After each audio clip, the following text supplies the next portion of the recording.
Every Muslim is taught to obey Allah and obey the Prophet. We are told you must follow the Sunnah to truly understand the faith. But what if I told you the Prophet's authentic words were never lost, and you've been reading them your whole life without realizing it? Most people think those words are buried in thousands of volumes written centuries after he passed away. They think the Sunnah is a separate manual that God forgot to include in his final book. But the reality is much simpler and much more profound. If this Sunnah is the foundation of Islam, the Quran should be clear about it. It should define it. Yet, here is the problem. Not once does the Quran tell us to obey the Prophet. The phrase "follow the Prophet" appears exactly 0 times in the entire Quran. The phrase "follow the Sunnah of the Prophet" also never appears. Not as a command, not as a recommendation, not even as a footnote. So how did a phrase that God chose to leave out become the most important rule in your daily life? To find the answer, and to find those lost words of the Prophet, we have to look at the 2 distinct roles the Quran actually gives him, the Nabi and the Rasul. To find the answer, we have to look at how the Quran defines these 2 roles, because God never uses words by accident. A prophet, or Nabi, is a human being who receives news or information from God. The word Nabi comes from the root Naba, which means news. This title refers to the person himself. This is the man who lives in a house, has a family, and deals with the struggles of life. But a messenger, or Rasul, is a functional title. It comes from Risala, which means the message. When the Quran speaks about authority, it never gives it to the Nabi, the human person. It gives it to the Rasul, the office that delivers the message. God is very deliberate here. He tells us that as a human, the Prophet could make mistakes.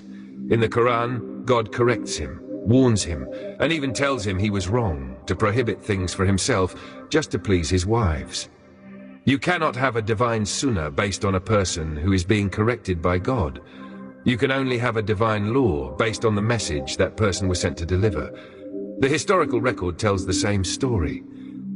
Even the phrase Sunnah of the Prophet never existed among the early Muslims. The earliest surviving letters, treaties, papyri, inscriptions, and official documents from the first decades after Muhammad's death do not present the Sunnah of the Messenger. They appeal to the Quran, to God's judgment, or simply to accepted practice within the community. Even the word Sunnah itself was not originally restricted to Muhammad.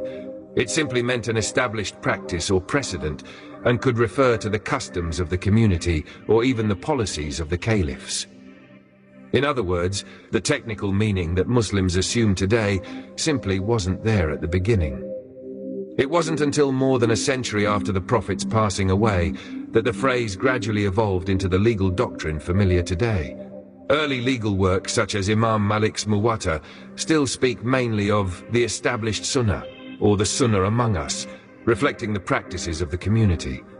Only later, particularly through the legal theories of the creators of one of the madhabs, Al-Shafi'i, in the late 8th and early 9th century, argued that the so-called Sunnah of the Prophet was an independent binding source of law alongside the Quran, and this understanding became the dominant Sunni position, systematically defined as an independent source of divine law alongside the Quran. In other words, what many Muslims assume existed from the very first day of Islam actually developed gradually over generations before becoming the orthodoxy we know today. This leads to a question that confuses many people. If we don't follow the Hadith books, how do we know what the Prophet actually said? If you really want to find the authentic sayings of the Prophet, you don't need to look at books written hundreds of years after he passed away. You just have to look at the Quran. There are over 300 verses in the Quran that start with the words "say." This is God commanding Muhammad to speak. These are the actual, verified and authentic sayings of the Prophet. These are the only words he spoke that were preserved and protected by Allah himself. Every time you read a verse that starts with "say," you are reading a quote from the Prophet that is 100% guaranteed to be true. Why would we ignore 300 protected quotes in the Quran to go searching for thousands of unprotected stories in secondary books? Think about the logic of the word messenger. A messenger of any kind is an envoy who delivers someone else's words, not his own. If a king sends an ambassador with a letter, you listen to the king's instructions in that letter. You are obeying the king by listening to the ambassador. You don't start copying the ambassador's favorite food or the way he ties his shoes and call that the sunnah of the king. The Quran persistently equates the messenger with the message. It tells us the sole duty of the messenger was to deliver the clear message. In fact, the Quran even uses the word messenger to describe the Quran itself in some verses. This proves that obey the messenger means obey the message. It is a single act. There is no duality. You aren't obeying two separate authorities. You are obeying God by following the message carried by the envoy. But if this is so clear in the Quran, where did the idea of a separate prophetic sunnah come from? It did not appear all at once, and it was not written down during the Prophet's lifetime. It emerged gradually as the Muslim Empire expanded and new political realities demanded new forms of control. During the Umayyad and later Abbasid periods, rulers were governing vast territories with diverse populations. The Quran alone did not provide ready-made justifications for dynastic rule, inherited power, new taxation systems, or rigid social hierarchies. Because the Quran could not be altered, a parallel authority was institutionalized instead.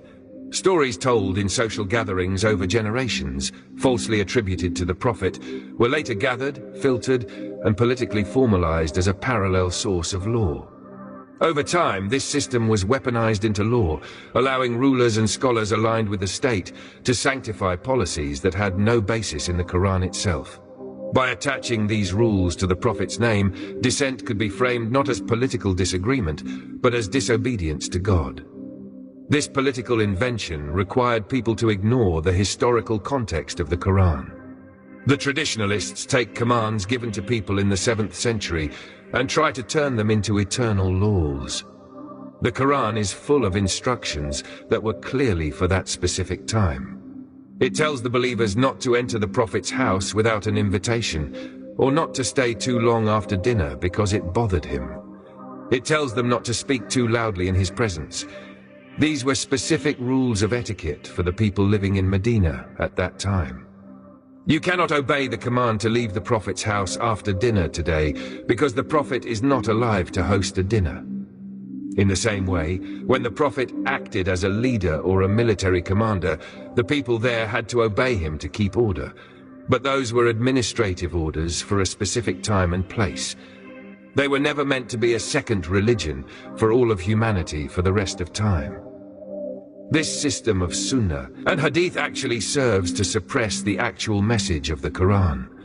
By focusing on minute rituals, like which hand you use to hold a glass or how you should trim your beard, the core message of justice, intellect and freedom gets buried.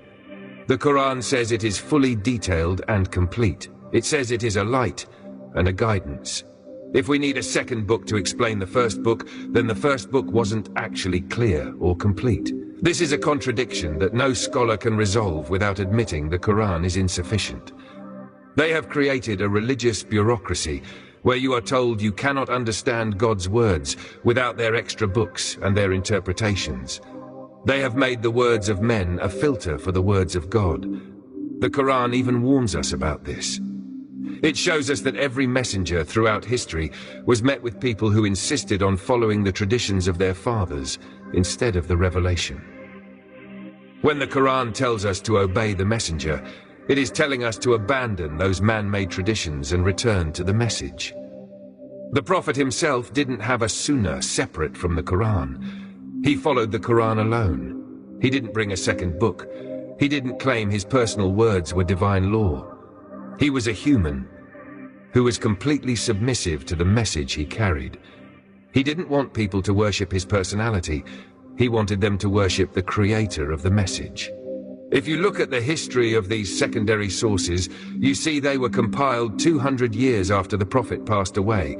They are based on hearsay and he said that he said. During those 200 years, the empires had plenty of time to manufacture stories that suited their political needs. This is why you find hadiths that tell you to obey even a tyrant ruler who whips your back. That doesn't sound like the justice of the Quran, does it? It sounds like a law written by a tyrant who wanted to stay in power. By attaching these ideas to the Prophet's name, they made them untouchable. They turned a man of God into a shield for the state. On the day of judgment, the messenger will make one specific complaint to God. He won't say that his people forgot his personal habits or his sunnah. According to the Quran, he will say, "My Lord, my people have abandoned this Quran." He doesn't mention any other source. He points to the one thing he was sent to deliver. If the messenger's only concern is the abandonment of the Quran, why is our focus on everything but the Quran? We have to choose. Do we follow the Sunnah, created by kings and scholars to maintain their power, or do we follow the message that the messenger actually lived by? The command to obey is a call to return to the book, not a license to follow political inventions. If this video challenged you to look at the Quran with fresh eyes, please hit the like button. It tells the algorithm that this perspective is important, helping this message reach others who are searching for these same answers.